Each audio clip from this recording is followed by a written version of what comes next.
My name is Mayor Scott Vogel. I'd like to welcome you to tonight's West Milton Council Special Session and Workshop.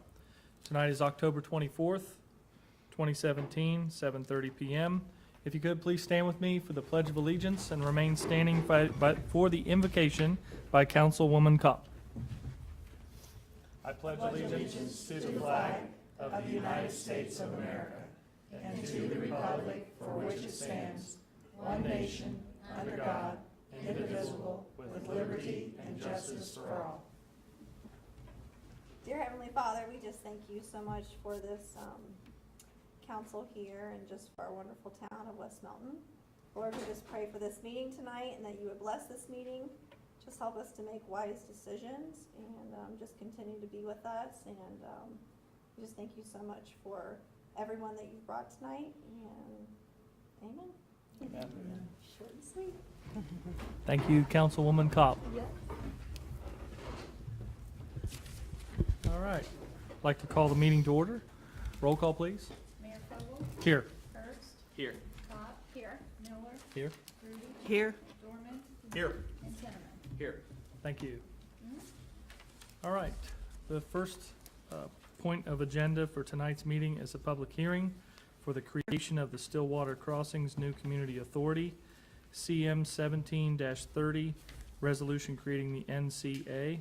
We read this back in, No, this is new. oh, this is a new one. This is Okay, new. that's right. Okay, so, Ms. Brosh, turn it over to you. Sorry.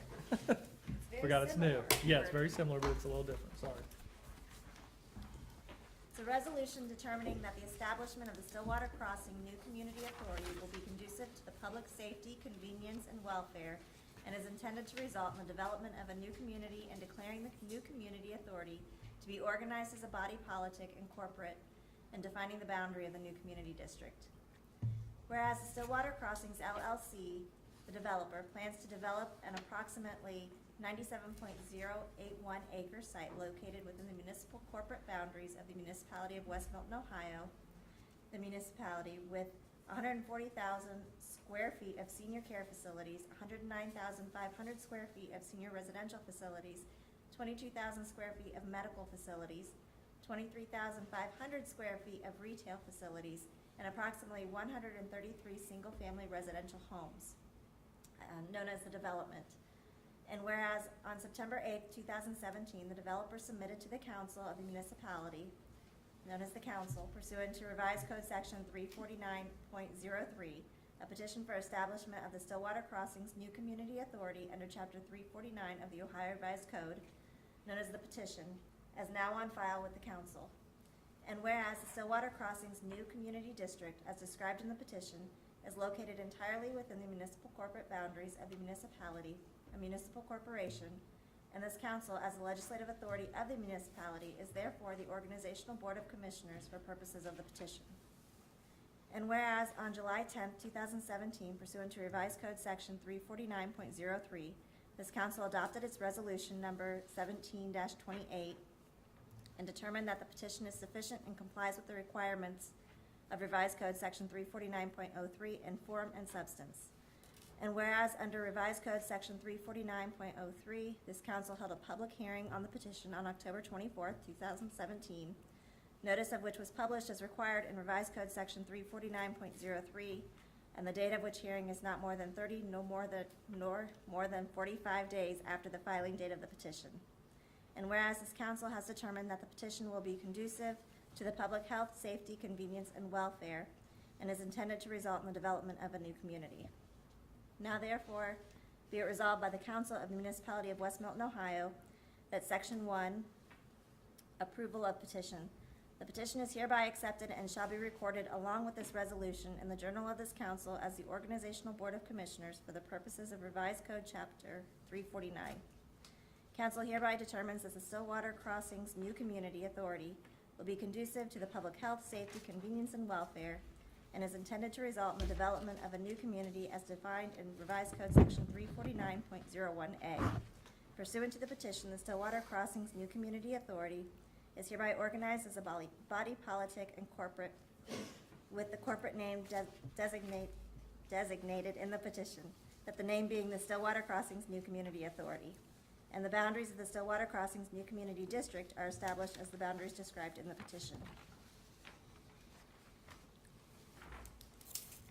Section 2, Board of Trustees of Stillwater Crossings New Community Authority.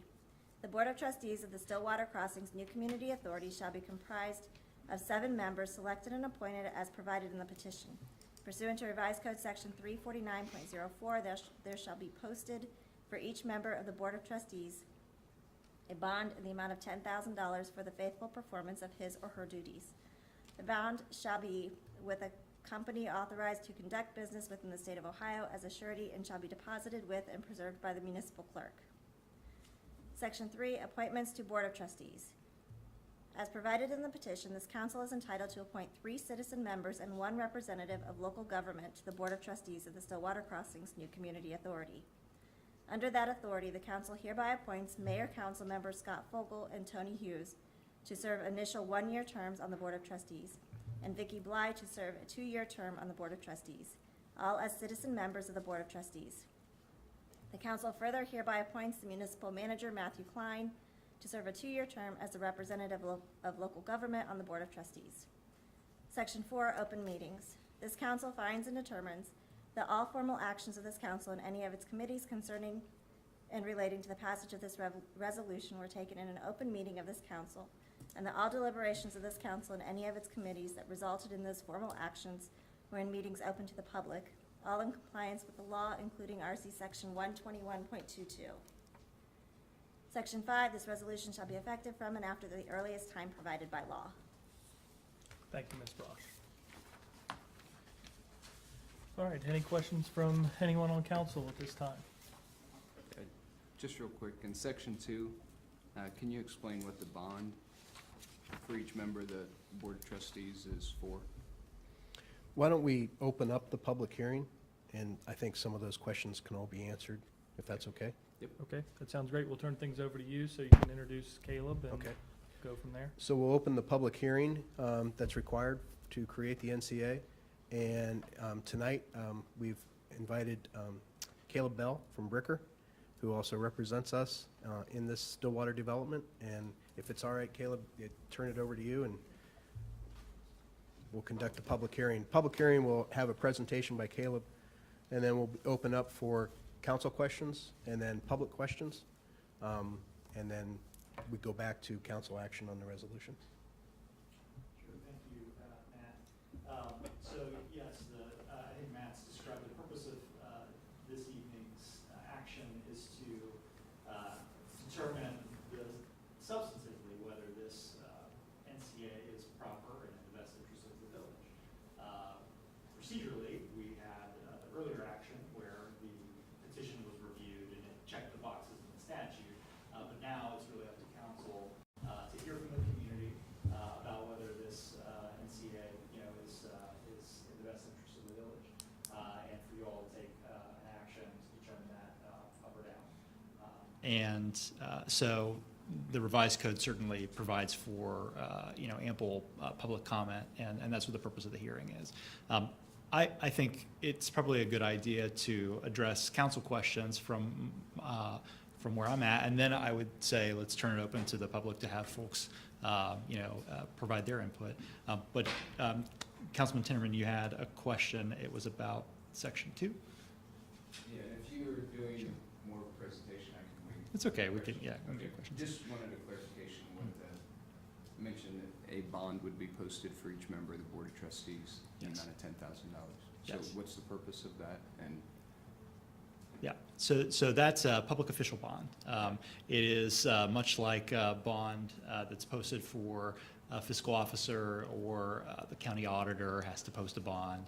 It's a statutory requirement, and it's in recognition of the fact that the NCA has primarily the responsibility of collecting in money and moving money.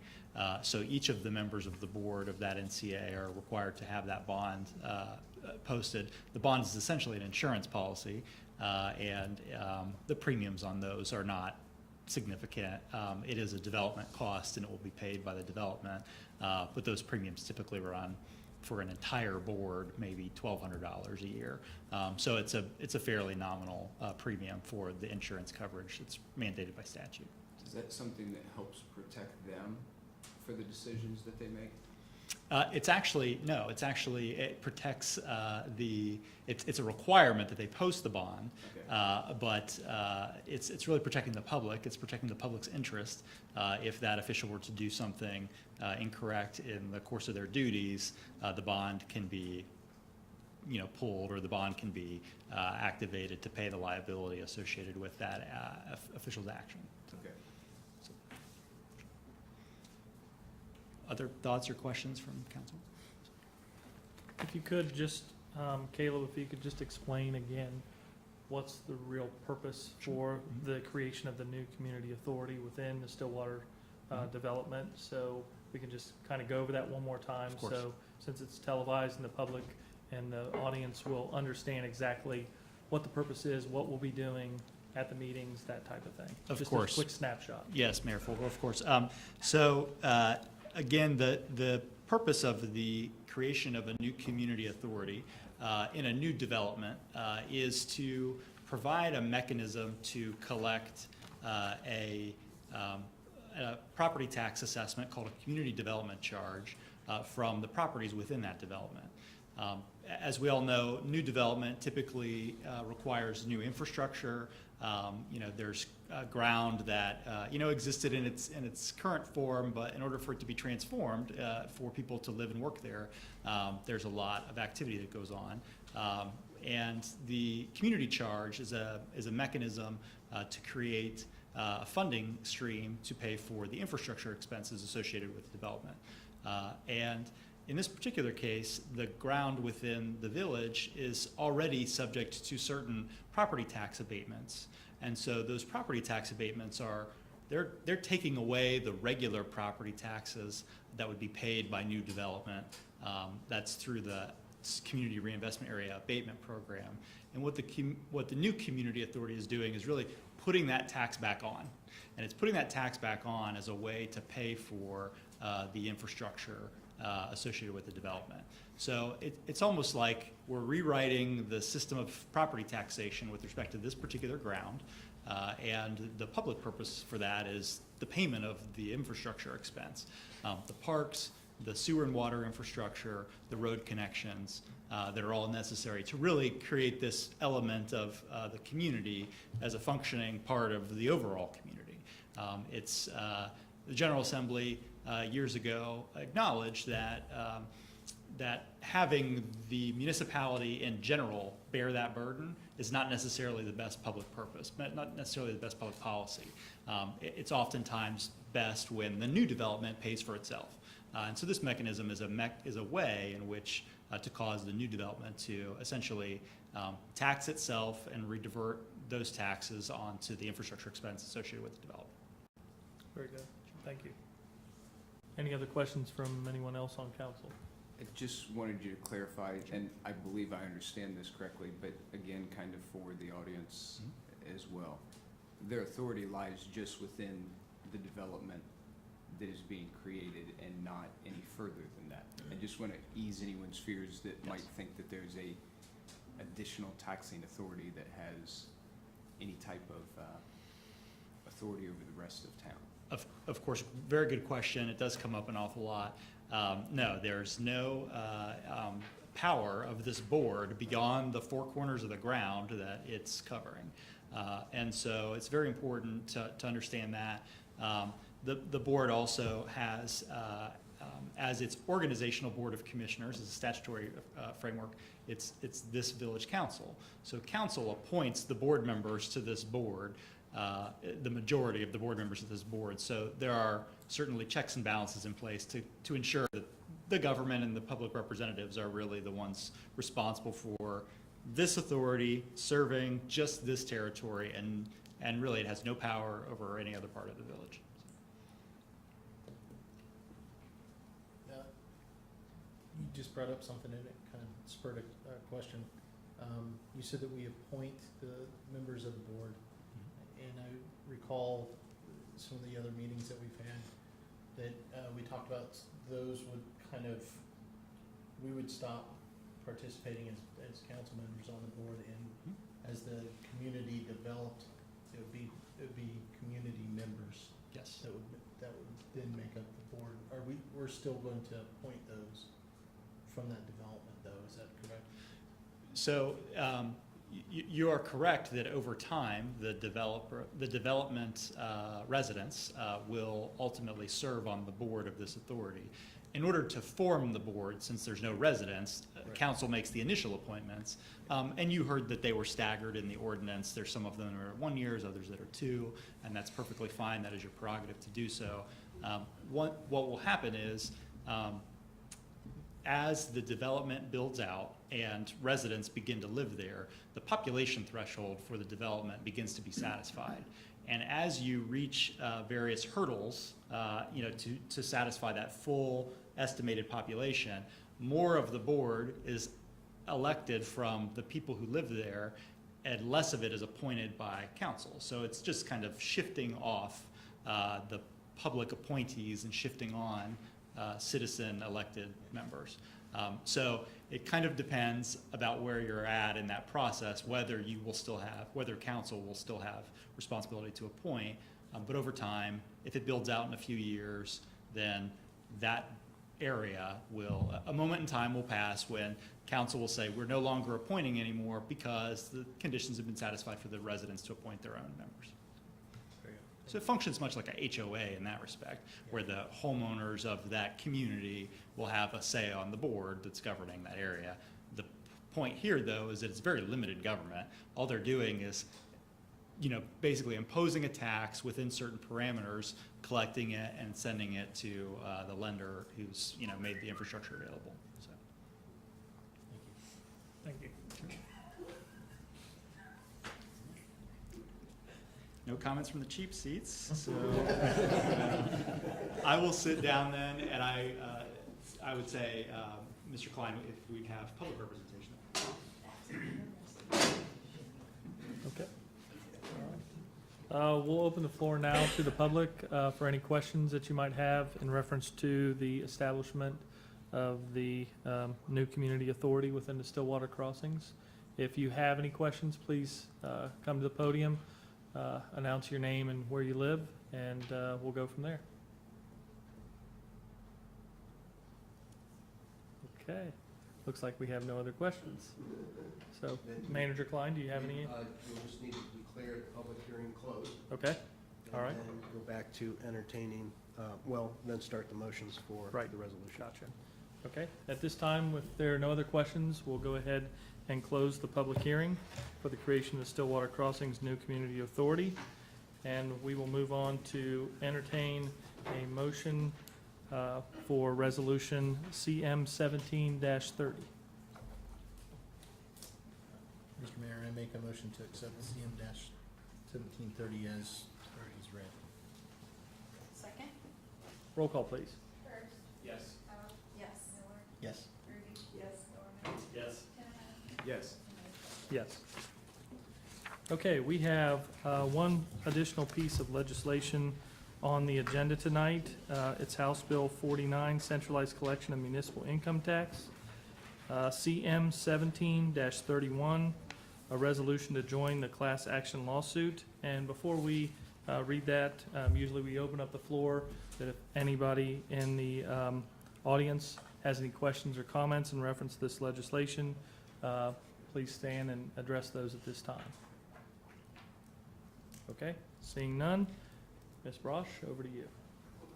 It's a resolution authorizing the municipal manager to join a coalition of municipalities retaining special counsel for purposes of initiating litigation to challenge the constitutionality of amendments to Chapter 718 of the Ohio Revised Code relating to municipal income tax and declaring an emergency. Whereas the Village of West Milton, Ohio recognizes a home rule power of local self-government, that municipal income tax administration and collection is vital to the health, safety, and welfare of the municipality. And whereas the Village of West Milton, Ohio relies on the revenue from effective municipal income tax administration and collection to provide the services that maintain the health, safety, and welfare of the municipality. And whereas the Ohio General Assembly has attempted to assert control over the administration and collection of municipal income taxes by claiming that a municipality has no authority to impose an income tax unless it adopts a code in strict compliance with RC Chapter 718. And whereas the established law of Ohio is clear that any such preemption of municipal income tax codes by the state of Ohio violates the Ohio Constitution and Home Rule provisions that will allow a municipal corporation the right to administer and enforce its own municipal income tax. And whereas more specifically, the state of Ohio has enacted House Bill 5 in 2014, comprehensively rewriting the entire municipal income tax law, and House Bill 49 in 2017, authorizing centralized collection by the state of Ohio of municipalities' net profit taxes. And whereas the Village of West Milton, Ohio desires to assert its home rule authority to control the administration and collection of the municipal income tax in order to provide for the health, safety, and welfare of the municipality. Now therefore be it resolved by the Council of the Municipality of West Milton, Ohio, that Section 1, the municipal manager is authorized to join a coalition of municipalities being formed for the purpose of initiating litigation to challenge the constitutionality of amendments to Chapter 718 of the Ohio Revised Code contained in House Bill 5 and House Bill 49, and retain the law firm of Frost Brown Todd, LLC, as special counsel for the coalition of municipalities. Section 2, this resolution shall be effective from and after its passage. Thank you, Ms. Brosh. Manager Klein, I'll turn things over to you. Thank you, Mayor, council, and guests this evening. Welcome. You may have been reading some things in the newspaper or on social media. There has been a movement amongst municipalities throughout the state of Ohio in regard to this. And if you'll permit me just a few minutes, I've been doing a lot of thinking about this, and I've been reading almost every newspaper article that I can on all the communities that are now joining forces to fight this. And let me start off by saying that Article 18 of the Ohio Constitution creates municipal government, cities and villages. Municipal is a generic term for cities or villages. Section 7 of that article says that any municipality may frame and adopt or amend a charter for its government and may, subject to the provisions of Section 3 of this article, exercise thereunder all powers of local self-government. And Section 3 actually talks about the powers, which is municipalities shall have authority to exercise all powers of local self-government and to adopt and enforce within their limits such local police, sanitary, and other similar regulations as are not in conflict with general laws. Home rule is a special authority. It allows municipalities to create laws and take actions for which the Ohio Revised Code does not specifically give authority. Home rule essentially gives municipalities more power and flexibility. And in essence, it's power to the people through local self-government. Why is this important? Home rule allows local government to more easily able to meet residents' needs and reduces the amount of state legislative interference in local affairs. Home rule gives municipalities flexibility to determine its form and administrative organization of local government and permits its residents to have a greater voice in determining local policies. The home rule concept was created back in the early 1900s by the progressive movement. It was the hope of the Home Rule Amendment would lead to more participation in the democratic process at the local level, as well as the establishment of more efficient and less corrupt city governments. Home rule powers included such things as power, police, fire, sanitation, zoning, and taxing of the local populace. Why is this important? I bring this up because the state of Ohio, in its grab for more power in the establishment of an empire, as I'd like to think, has now basically required communities to have all businesses file their local income tax returns through the state itself. The state would then keep between 1/2 and 1% and then distribute the remaining money back to the local government. They would have full power and authority over the local income tax, with what I suspect would be an eventual takeover of all local income tax collections. There would be no personal services provided, and if there are any timeliness issues on the part of the local government, the state of Ohio will be permitted to keep up to 50% of the total collections. The argument they give is that this will be more efficient and more cost-effective for all businesses in the state of Ohio.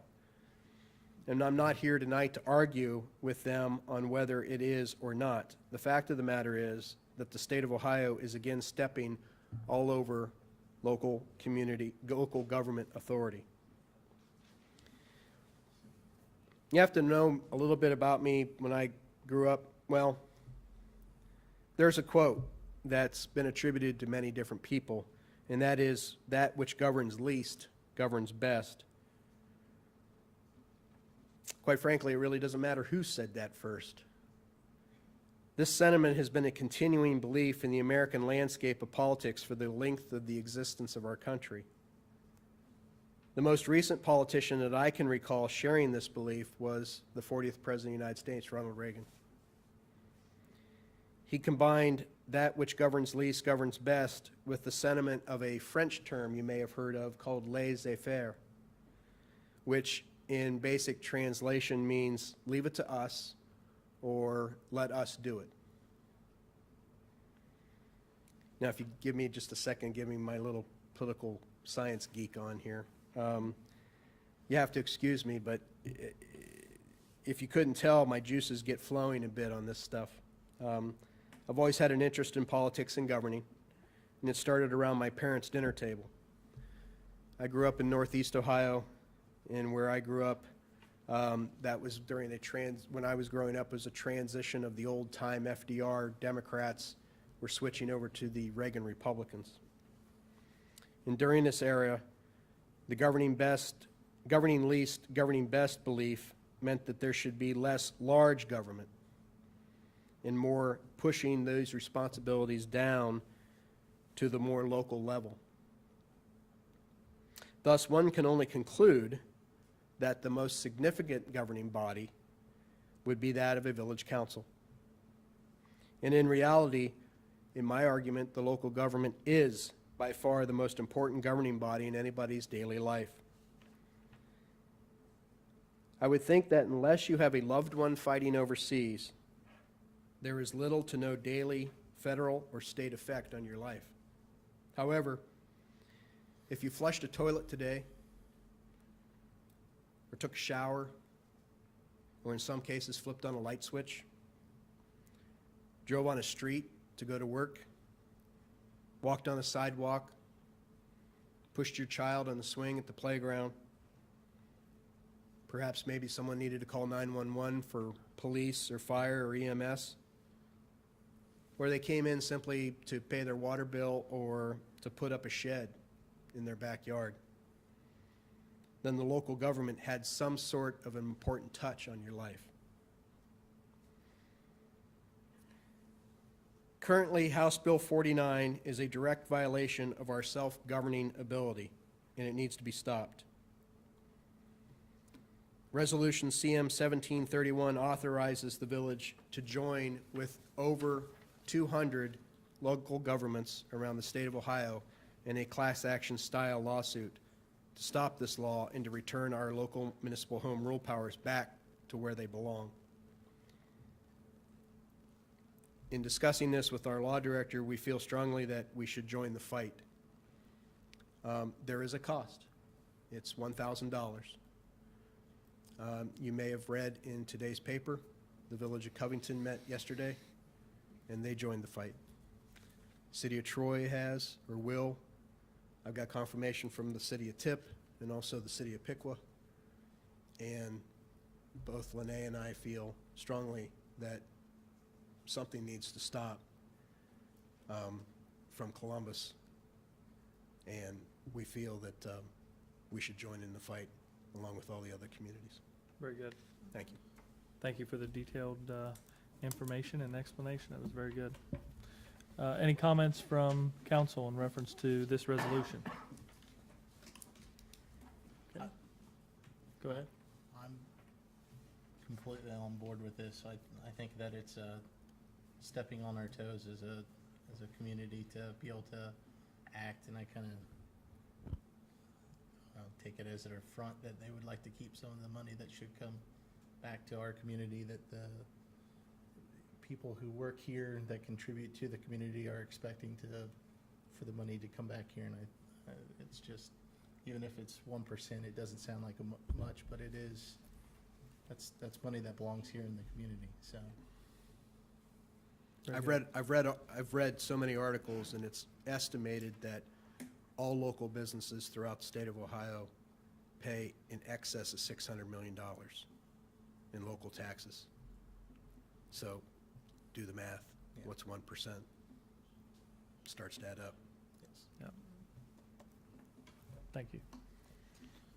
All right, at this time, I'll entertain a motion for Resolution CM 17-31. Make a motion that we pass CM 17-31. Second. Roll call, please.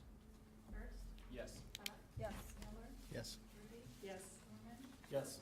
Kinnaman, Yes. Mayor Vogel. Yes. Okay. I believe that ends the special session portion of the meeting. Is that correct? And now we need to make a motion to move into the work session. Is that correct? Or you can just stay in the meeting. Either Okay. way, doesn't matter. All right. Okay, we'll continue with the meeting then, and we'll go on with the 2018 budget, which is next on the agenda. Thank you, Mayor.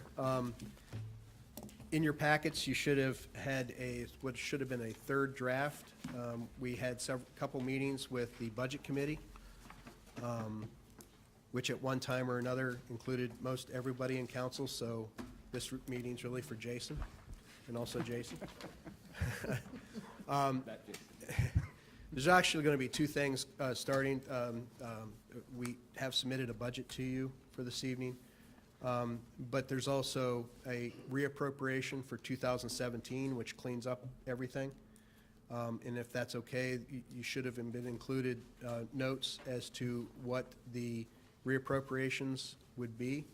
And if it's okay, I would like to turn it over to our Finance Director, Jill, for a couple minutes, just to give some explanation as to, there'll be two pieces of legislation in November, starting in November readings. One will be a reappropriation for 2017 budget, and then the introduction to the 2018 budget. So, Jill? Thank you. Yeah, I'm going to start with the 17 amendments. Do you want me to go line by line again, or do you have any questions over the list? I guess I should start there. Do you mind giving a brief description? And mainly just No, that's because we're fine. on, if Tom's filming this and it's out for public, Okay. it's good for them to hear as well. Okay, so in the general fund, we had 4 different changes. The first one is the income tax collections. Since we use CCA, they withhold a certain amount each month from our collections, but then they do a reconciliation the following year. So part of the reason why we needed to amend this is because the reconciliation caught us up from the year before of what we actually owed on tax collections.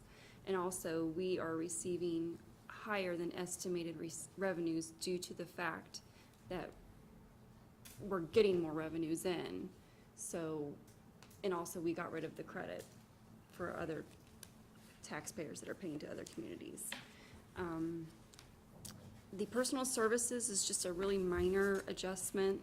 That's for HSA contributions that our deductible went up this year, so the HSA contributions went up.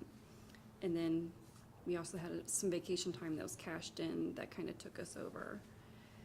The contract with Stillwater is for the TIF legal fees and the land purchase extensions. We will be reimbursed for that once everything goes to market in Correct. December. The capital improvement, a lot of that was the land purchase for down in the park. We also had a shelter roof that needed repaired, and then the playground, some extra expenses there of $13,000.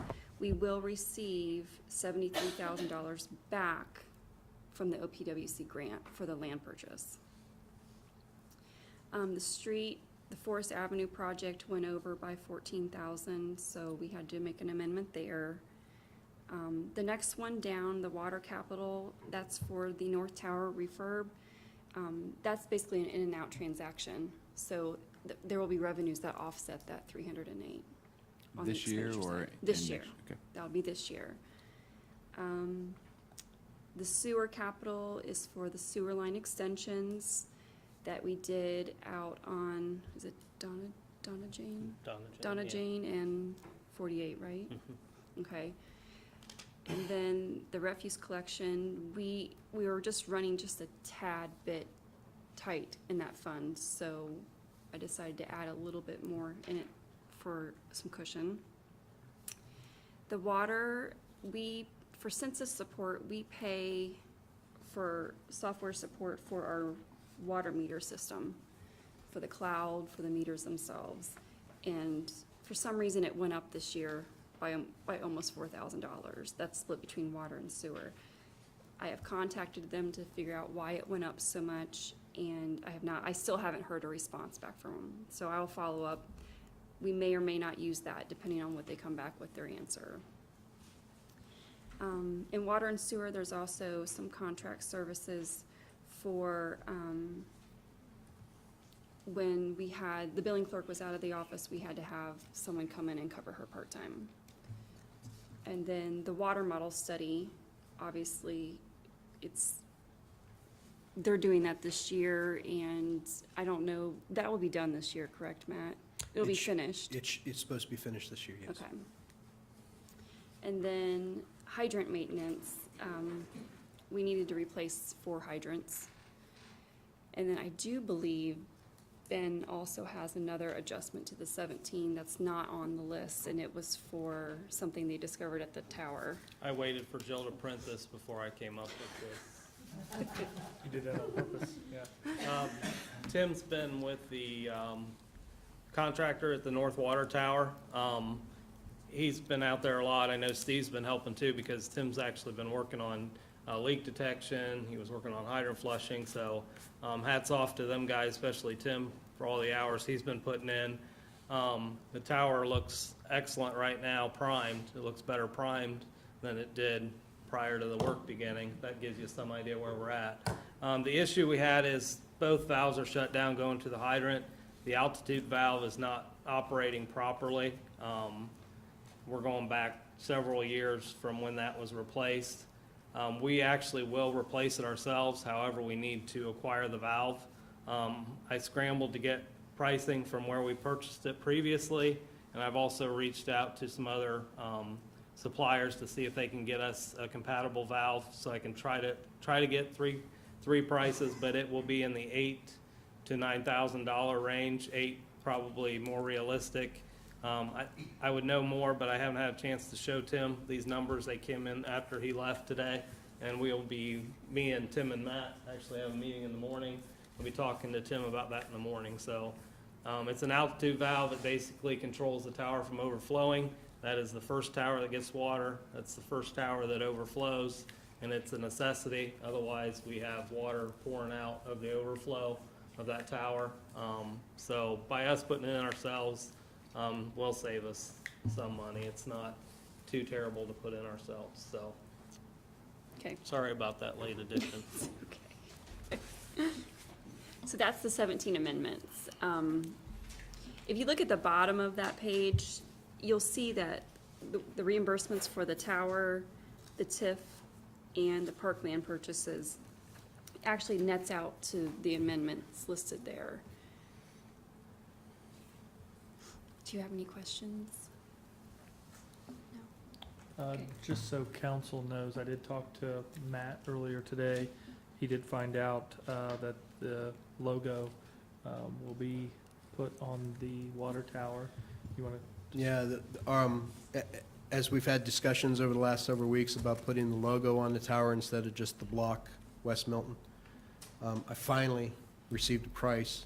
And believe it or not, when you deduct the block letters and add the logo will be 20 feet tall, 35 feet long, will include red for only $3,000 additional dollars. So when we were estimating anywhere between 7 and 10, $3,000 is, I quite frankly think you get one shot at this because this tower, you know, it's going to last quite a while, so. And we still feel that it should face sort of to the southeast area. That's where you see it the most. So like if you were coming into town and you looked right there, you'd see the tower, you'd see that. So unless I hear any objections, we're going to approve a little bit of a change order there. So it includes the logo. So that'll actually reduce the amendment then? I can reduce the amendment if you want me to. But many of these, as Jill pointed out, is we had an opportunity to acquire the park ground, which we didn't anticipate a year ago. We didn't anticipate the North Water Tower, and what was the other one? Oh, didn't anticipate those extra charges for TIF, but we'll get reimbursed as soon as he goes to market the very first time. Sounds good. So that's 2017. So those adjustments will be read by Lene at the next meeting. And also, we will be introducing the 2018 budget. If you look at the 2018 budget, it's slightly higher than 2017. However, a couple big items that stand out. One, we are assuming that Ludlow Falls is going to want to move forward on sanitary sewer. That's our assumption. They have not yet made that decision yet. There is at least 1 year's worth of engineering which needs to be done prior to going out for bid. That's going to be reimbursed, and you'll see it in here, from the grant, from the $1 million grant that we will be receiving from the Army Corps Engineers. So it's an in and out, but we're being told it's probably about $230,000 worth of engineering, so we put 250 just to try to be safe. So you'll see that bump in total budget. And then the water model study is not yet complete. However, we have been given a couple verbals on the water model study. I would rather it wait until we get in writing, which will probably be another few weeks, because there's one test that needs to be done, another flow test that needs to be done. We really don't want to do that flow test until there's water back in the North Tower. But once that flow test comes back and comes back the way everyone's anticipating that it will, then there's no tower necessary for the Stillwater development. Having said that, so that saves, that's a tremendous amount of money that is saved. Having said that, if you'll recall, we did the North Tower because North Tower is the most important of the two towers. However, we got an excellent price, which has been held for a year, to do the South Tower. South Tower is probably arguably in worse shape than the North Tower. But of course, we did the North Tower first because of the importance to the village. I believe that we would be remiss to not go ahead and do the South Tower come this spring. So we added it in to the South Tower as well, which would include another logo. Can that be used through the TIF still? I'll have to ask the NCA for that. I don't honestly know, but I can ask. I don't know. Okay. Probably not, just because that tower needs to be done whether this is happening or not. Okay. If there was a tower needed over there, yes, that development would be paying for it. But this tower is necessary for the entire village, I just whether thought I that remembered development's that- going on or not. I thought I remembered that it was mentioned that even things outside of that property, if it can be deemed necessary for the improvement Mhm. of that property, that I'll it can ask- be used in the TIF. And I'll I ask don't know if Caleb. that's an option we would want to use or not. If it's an option you guys want to use or not. But that might be at least another financing option to look at. I would think that you could determine that to be necessary I will for ask the Caleb. development. Caleb Yeah. would be the person who'd be able to answer that. Okay. And I was talking with him when he left this evening, just on the schedule. The NCAA will meet for organizational purposes probably within the next 2 to 4 weeks. And then once Andy, the financier, is ready, then the NCAA will meet to set the rates. A second meeting to set the rates. But I digress. So those are bigger items that would not typically be on the budget. That's why it's a little bit higher. We are anticipating higher revenues with Stillwater being started online with construction costs going in. There's going to be additional tap fees, et cetera, that we're anticipating. So is there any other big items that I'm? The Yount project, or is it Yount. Yount? That was $20,000 that got added. We added $20,000 to Yount Street. If you have ever driven down Yount, well, it'd be close to, Miss Grudich lived on Dorwin, and it was sort of like that. Well, Yount is like that too. We're experiencing some sanitary sewer issues. Actually, the city has been experiencing sanitary sewer issues there for much longer than I've been here. And quite frankly, the best way to do it would be to replace that sanitary sewer. 100 feet, 150 feet? No, it's 225. Two- I believe. 225 feet. So what we want to do is go in next year, replace that sanitary sewer, and then rebase, and that'll be part of the paving program for next year. So there is an addition, that's another larger item that we'll be doing most of the work ourselves. And that street actually has been on the 5-year paving plan for quite some time. It's I'm gonna say a 30-year-old surface, but I never did it because I knew that sewer was gonna need replaced. So it kind of went around and around to the point where it's finally, we need to do something with that line, so. I know that you just received it on Friday, or you should have received it on Friday. I encourage all of you to please read it all over. If there's any anticipated changes or questions, please email or call Jill or myself or Ben. We're anticipating having a first reading at our November 14th meeting for both the reappropriate for 2017 and for the budget for 2018. I believe also we're going to have to anticipate the water tower charge as well, which is going to have to be an ordinance. That's in there. And I that's- did put it in there. Okay, but we're also going to have to we're going to have to introduce an ordinance that would include that water tower charge.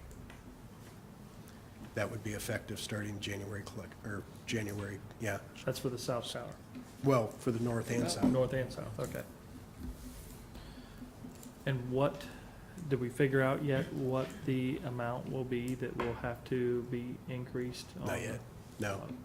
I really want to wait on that water model study to make sure that we don't, that the south is remaining. We're 95% sure that it's going to. Okay. So more to follow, and then we'll get that communication out to the Mhm. public as well with, But it's been my experience that something details. always happens, so but we'll have that, you'll have it in a memo as to what we're anticipating. gotcha.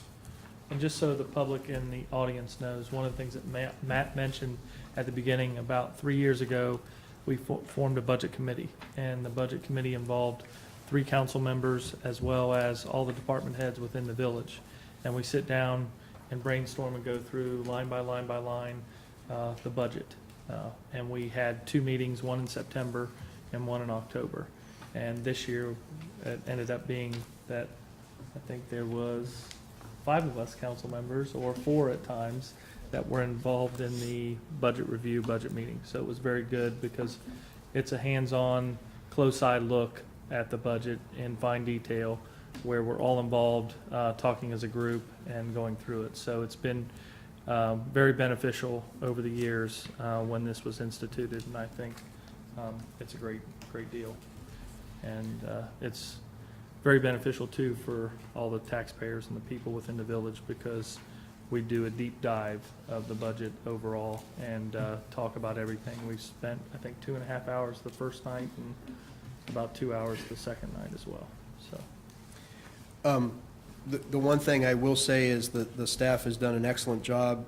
It is a strong budget. It does, in the end, we are anticipating that it will strengthen our carryover, which is always a good thing.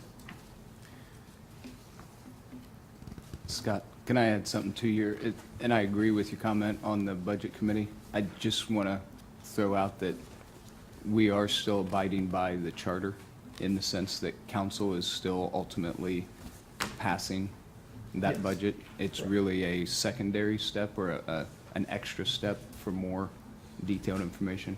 I just want to bring it up because I've had a few people ask me that over the years.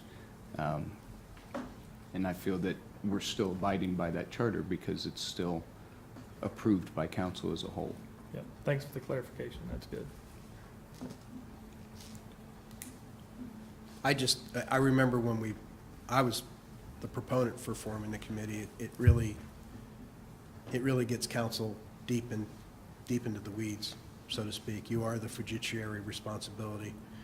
We work for you on a daily basis, but you're the one that answers ultimately to the citizens, and you're the one that has the fiduciary responsibility of passing the budget. So in helping to create the budget, that just strengthens your position, I believe. Okay. Jason, I know you weren't involved in the budget meeting, so I don't know if you have any specific questions in reference to any of the line items or the amendments that we discussed. Not at this time. Okay, Maybe November. okay.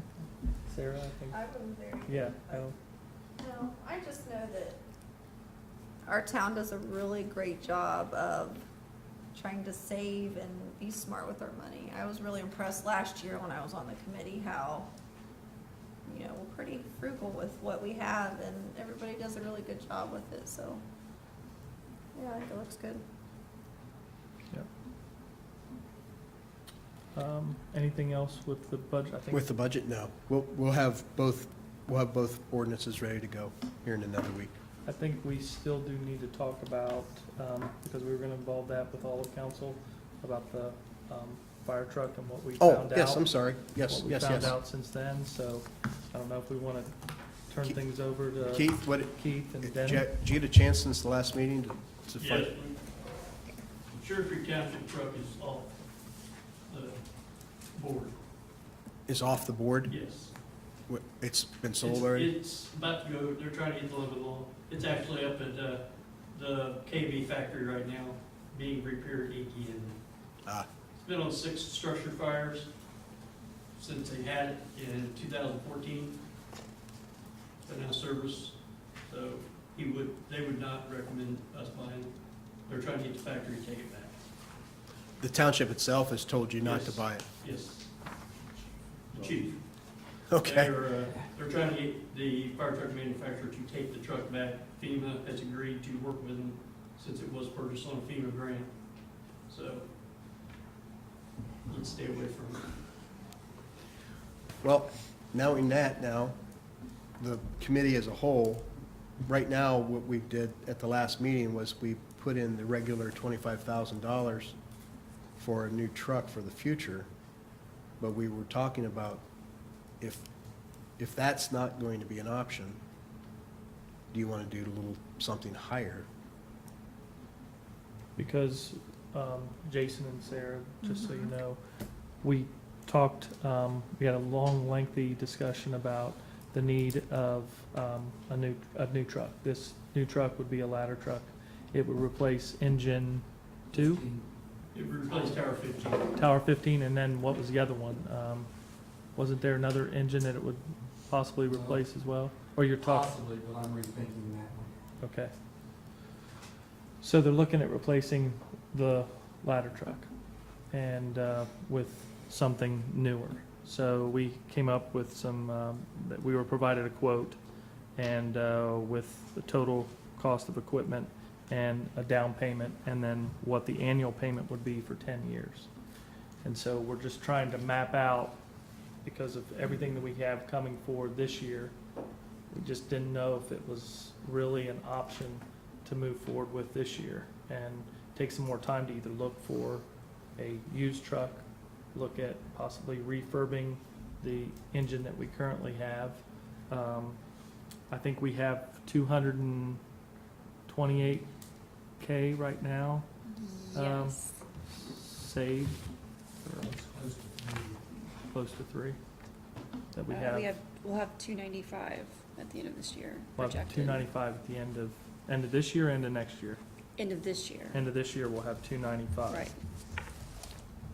So we just know this is something that is needed in the near future, and discussing with the chief and with Keith and with Ben. So we need to make a decision as a group if we want to bump up the 25K that we were putting in there to plan for a new truck. Well, how Or- much is a new truck? $1 million. $1 million? $961,535, so you're awful close. It's pretty much what everything is nowadays. Yeah. Yeah. So with a customer down payment of $200,000 at contract signing, we're looking at 10 annual payments of $84,531 over 10 years. You could go less than that, but it's, of course, it's more on an annual basis, so. You can also increase that to 15 years. There are some grants that are available out there that Keith and Denny were talking about. So that could be an option as well to look into and look at maybe getting some grant writing services, professional, to assist with that. So definitely something that needs to be looked at closer and planned for within the next year or so. The only bad thing is if by waiting, the longer you wait, the more each year the trucks increase. I think Keith said we can expect that next year the same type of truck would be 40 to 60K higher. About $60,000 increase a year on the truck. So that's almost what one payment is per year. What's the lifespan on a truck? Current tower is 30 years old. It's pretty much, its life's over. Do you It get really any? is. It's costing a lot of money. I mean, we'd be better off probably get rid of it now. How long have we had that out of that 30 years? Have we had it? We have had it 13 years. And do you get anything for a used fire truck? If I said, I could throw 30,000, 35 out there, but, you know, it could be less, yeah. Another township or someplace like that is who's gonna buy? Could. Yeah. Our last tower went to a group of farmers. The snorkel we had, it went to a group of farmers, so. And one of the things we talked about was with Engine 2, looking at it right now from what they had put forward is looking into refurbish that, which would be somewhere around the 200K mark. And that would give us another, 15 to 15 18 years. years? Yeah, on that truck. Out of the engine, so, At least 15. yeah, at least 15. And there's nothing to say we have to buy a new ladder. We can look at a newer used, you know, cheaper. I've been looking at stuff 10 years, is You know, we can find, you know, something in the 4, 5, 6-year-old, $200,000-300,000, you know, that'd be great. Now, if you apply for a grant, does a grant usually have to be used for something that's new, or can it be used for something that's used? It's usually new. Usually Usually new. new. Do you get Okay. better interest rates on a newer, like you do a car sometimes, sure you you know? do. You get Yeah. than on a used one. So, Well, it's not going to be resolved tonight, but I don't think we're going to be purchasing a new truck this year, so I would probably recommend that we double that from 25 to 50 right now for the 2018 budget, and that we work with the fire department on coming up with a plan for the next couple of years as to what we're doing and how we're going to finance it. Because it sounds like to me, Keith and Denny, correct me if I'm wrong, but it sounds like that the best option at this point would be looking into refurbing engine 2, because it definitely needs that as well. 20-year-old truck, and we can get, you know, instead of spending $600,000 on an engine, you know, you spend 2 and get almost the same lifespan out of it. Completely rebuild it. We would be updating Like a it. new one. Yeah. The fire company themselves are looking at refurbing their engine too, because the two engines are twins. So the city's engine, the company's engine, and we're looking at possibly refurbing, because, you know, to replace that, you're looking at probably $700,000 to get something like it. Right. When you can refurb it for 200 and keep it another 15, 20 years, why? You know, because when we bought them, we bought aluminum bodies for the purpose of maybe refurbing them, and not having to replace the body, and so. Now, if the fire company does theirs the same time as the city does theirs. We'd have to do them. We'd space it out. Okay, but I mean, I'm saying the pricing. Oh, Do we get better pricing doing, Two? yeah, I don't know. I don't know. Check with the salesman. We'd have to check on that, so.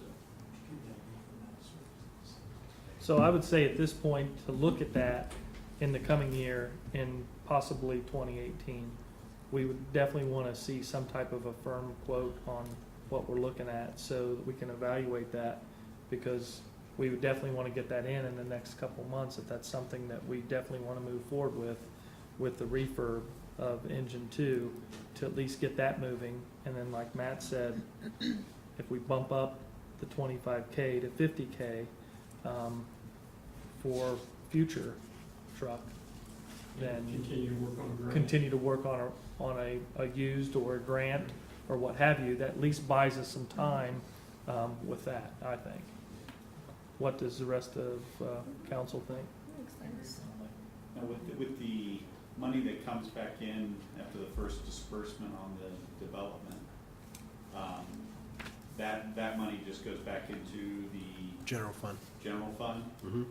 so that would be also a significant sum of money that, do we want to allocate another 25K, or do we just want to look at where we're at when that money comes back in and Well, consider? One of the reasons why we've done a good job for 2018 to increase the our carryovers is because we're not spending that money, so.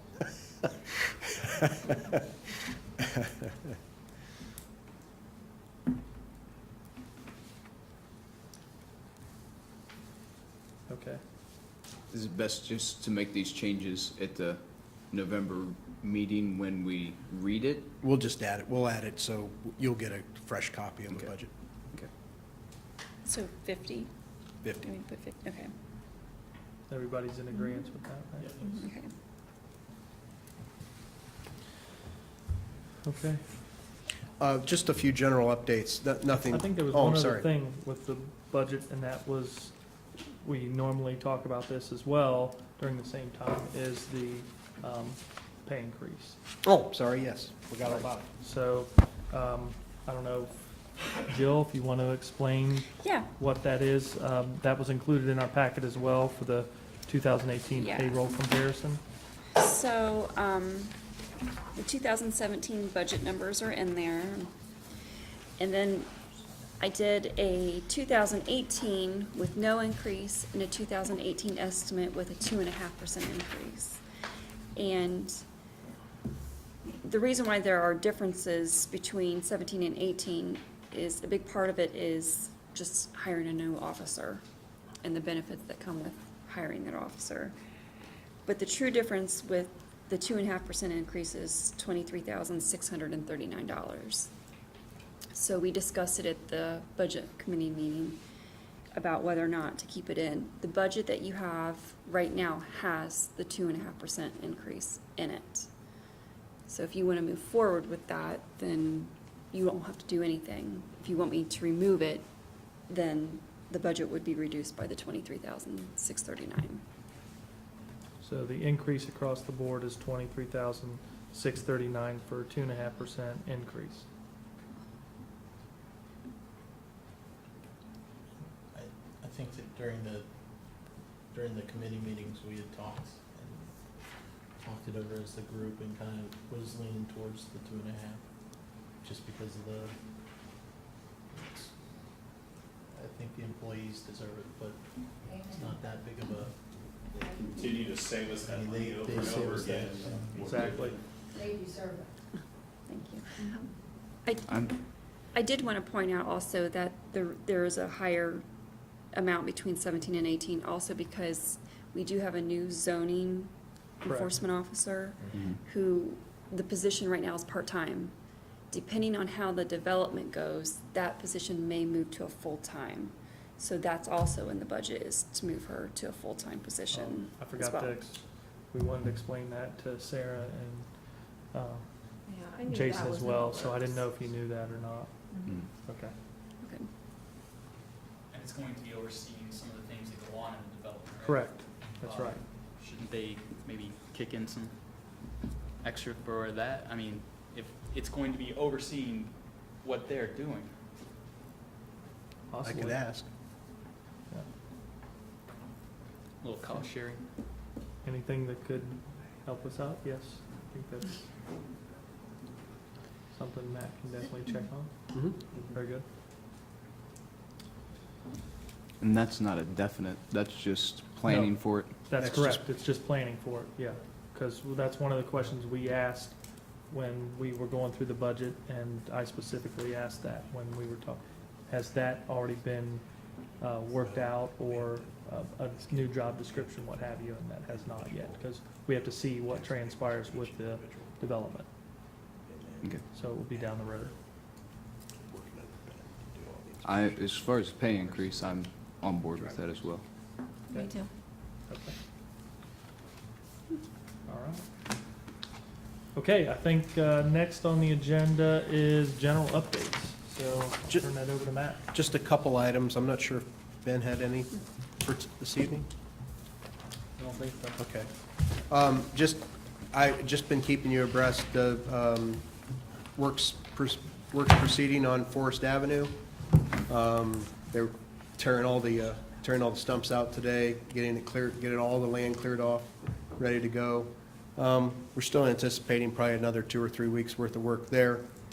And then the water tower, I've not been under the blanket itself, but Tim was reporting to me today that it just looks fabulous in comparison to what it used to look like. They took it down to that, so you can actually see it if you. Oh, can you? It's hard to get back there because there's a lot of cables from where it was at. It's kind of dangerous right in that area, but most of that stuff's probably going to be removed over the next day or so. So it's coming along very well. Again, I found out at 5 o'clock yesterday evening that the price for the logo, which includes red, that's what shocked me, because everybody was telling us we're just going to have to go black and white. But, so that's what we're anticipating. It's going to be a nice looking logo. It will be a West Milton logo, not somebody else's. And I think that's it. I think that's all we have. Very good. The next meeting, I forgot all about that, I'm sorry. I usually give you a rundown of legislation for the next meeting. It will be the reappropriation for 2017, the budget for 2018, anticipated water tower charge, and also we will have the introduction, and we'll hold a public hearing on the parking in the front yard. Very good. Okay. Any other comments from council? Any other items? Yeah, real quick. Yes, sir. Just want to let council and the rest of viewing audience know, Milton boys soccer just won 2-0, district finals. Awesome. Oh, way to go. Great job. Can't tell you when they play next, but just figured I'd get that out there. Wow. I believe it might be Saturday, Very and the good. girls play Yeah. Thursday in district finals. Exciting. Very cool. Way to go. Good dogs. All right, any other comments from council? All right, we'll open the floor up to public comments. Any comments from the public? All right, everybody's quiet tonight. All right, hearing none, I guess at this time I'll entertain a motion for adjournment. So moved. All right, say aye. Aye. Aye.